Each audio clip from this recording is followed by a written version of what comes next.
नमस्कार दोस्तों, आज सुनेंगे हम महालक्ष्मी व्रत कथा। ये व्रत भादों के शुक्ल पक्ष की अष्टमी से कुंवार कृष्ण पक्ष की अष्टमी तक किया जाता है। चलिए अब सुनते हैं कथा। एक समय धर्मराज युधिष्ठिर ने श्री कृष्ण भगवान को खुश देखकर कहा, हे नाथ, समस्त ऐश्वर्यों के स्वामी, आप कृपा कर कोई ऐसा व्रत बतलाइए जो सब व्रतों में श्रेष्ठ एवं ऐश्वर्य सुख देने वाला हो। व्रत को करके मनुष्य नाना प्रकार के सुख, स्त्री, पुत्र, आयु, महल, हाथी, घोड़ा आदि का फल भोग सके। श्री कृष्ण बोले, हे राजन, सुनो, सतयुग में जब वृत्तासुर आदि असुरों ने स्वर्गलोक पर अपना अधिकार कर लिया था, तब दुखी हो इंद्र ने ऐसा ही प्रश्न देवर्षि नारद जी से पूछा था। यह सुन नारद जी बोले, हे देवराज इंद्र, मैं तुमको एक ऐसा उपाय बताता हूँ जो सर्वमंगलकारी है। इस विषय में एक वृतांत सुनो। प्राचीन काल में एक बहुत सुंदर अपूर्व नगर था। वहाँ की भूमि बड़ी रमणीक थी। तरह तरह के रत्नों से विभूषित भूमि एवं पर्वत थे। यहाँ सुंदर चंचल नेत्रों वाली स्त्रियों के बाण रूपी कटाक्ष से कामदेव तीनों लोगों को वश में करते थे। उस नगर में चारों पदार्थ धर्म, अर्थ, काम, मोक्ष थे। उसकी विचित्र रचना देखकर विश्वकर्मा भी लज्जित होते थे। उस नगर में मंगलसेन नाम का एक राजा राज्य करता था। उसकी चिल्ल देवी और चोल देवी नाम की दो रानियां थीं। एक दिन राजा अपनी प्रिय रानी चोल देवी के साथ अपने महल की छत पर बैठा हुआ था। वहां से उसने समुद्र के जल से घिरा हुआ एक सुंदर स्थान देखा।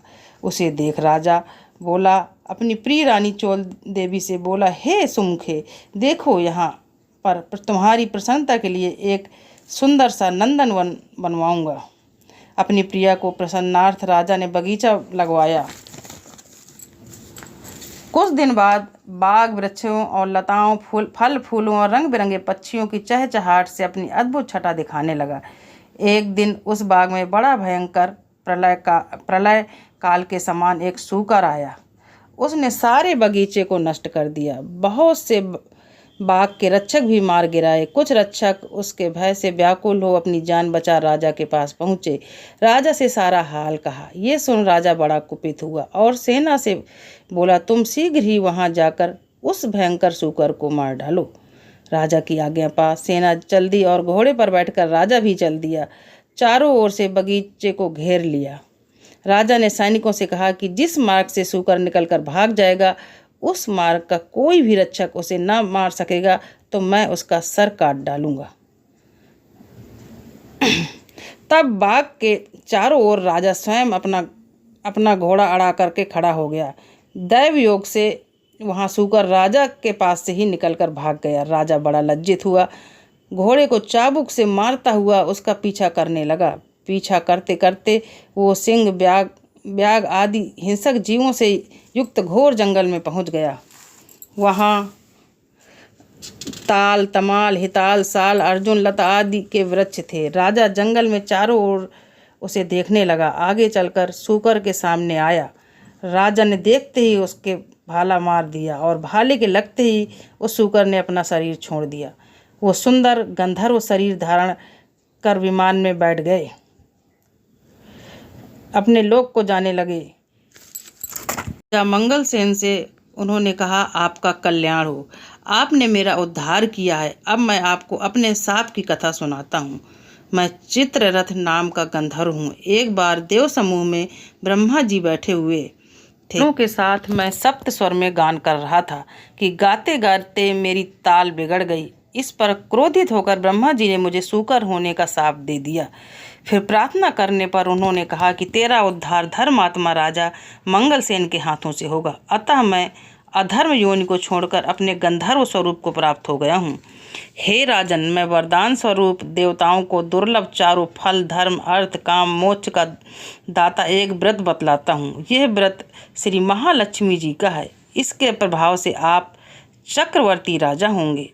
अब आप अपनी राजधानी वापस जाइए। नारद जी बोले, हे इंद्र, इस प्रकार कहे गंधर्व अंतर्ध्यान हो गया।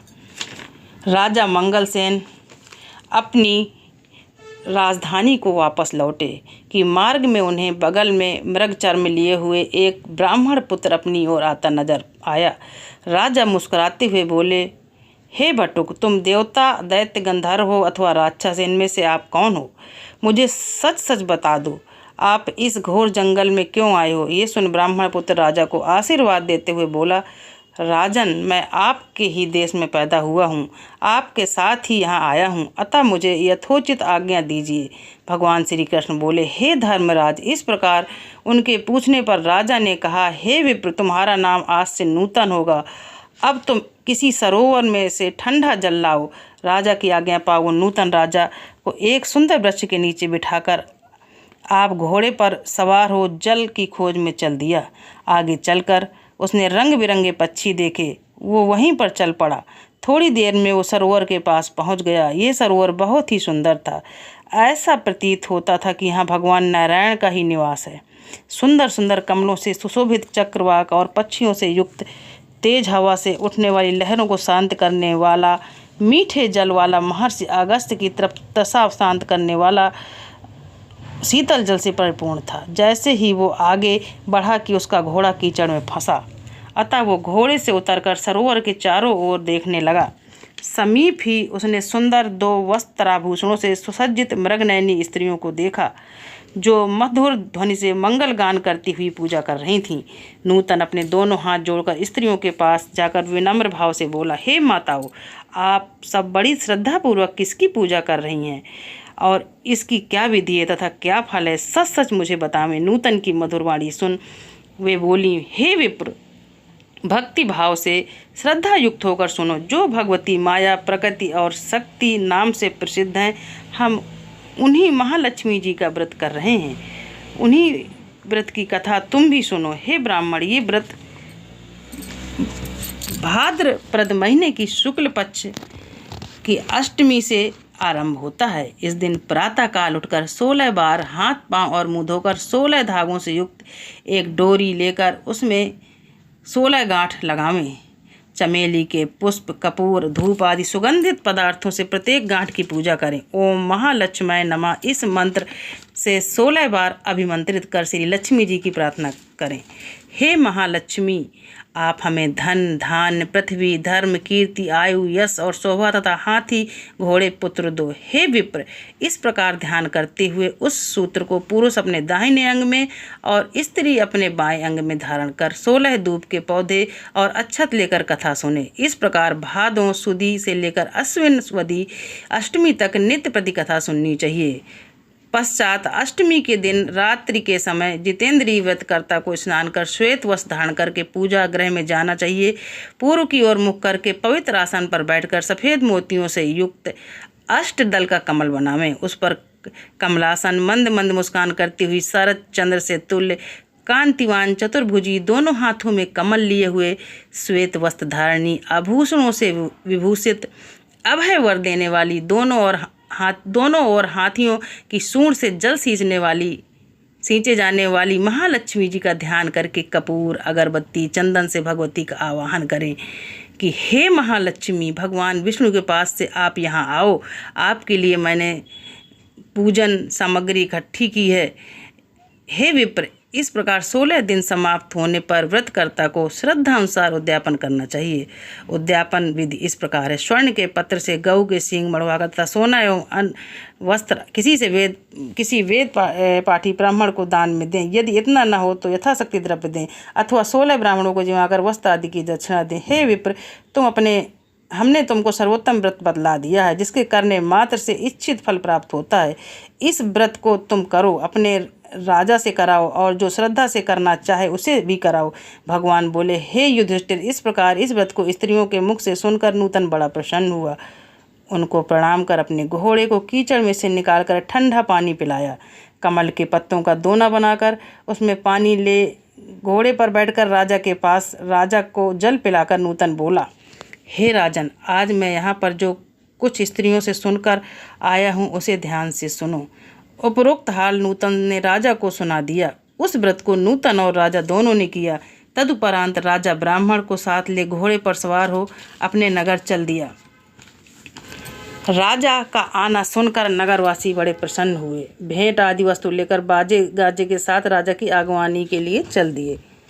चारों ओर घंटा घड़ियालों के शब्द होने से ऐसा मालूम तो होता था कि खुशी के मारे सारा नगर नाच रहा है। 16 श्रृंगार किए गजगामिनी स्त्रियां भी मंगल गीत गाती हुई राजा की अगवानी को आईं। नगरवासियों द्वारा सत्कार किया गया। राजा ब्राह्मण कुमार नूतन के साथ घोड़े पर से उतरकर अपने महल में रानी चोल देवी के पास गया। रानी चोल देवी राजा के हाथ में सूत्र बंधा देखकर क्रोधित हुई, परंतु क्रोध को छुपाकर विचार करने लगी कि राजा शिकार के बहाने किसी अन्य स्त्री से प्रेमालाप करने लगा है। इसी कारण इसकी बाह में उस स्त्री ने अपने सौभाग्य के लिए ये डोरा बांध दिया है और साथ ही मुझे देखने के लिए इस ब्राह्मण को भेजा है। अतः क्रोधित हो उसने डोरे को राजा की बाह से तोड़कर फेंक दिया। राजा उसकी करतूत न समझ सका, क्योंकि वो सेवकों तथा मंत्रियों को जंगल का सारा हाल बता रहा था। उसी समय राजा की दूसरी रानी चिल्ल देवी की एक दासी राजा को देखने वहां आई। उसने भूमि पर पड़े उस डोरे को उठा लिया।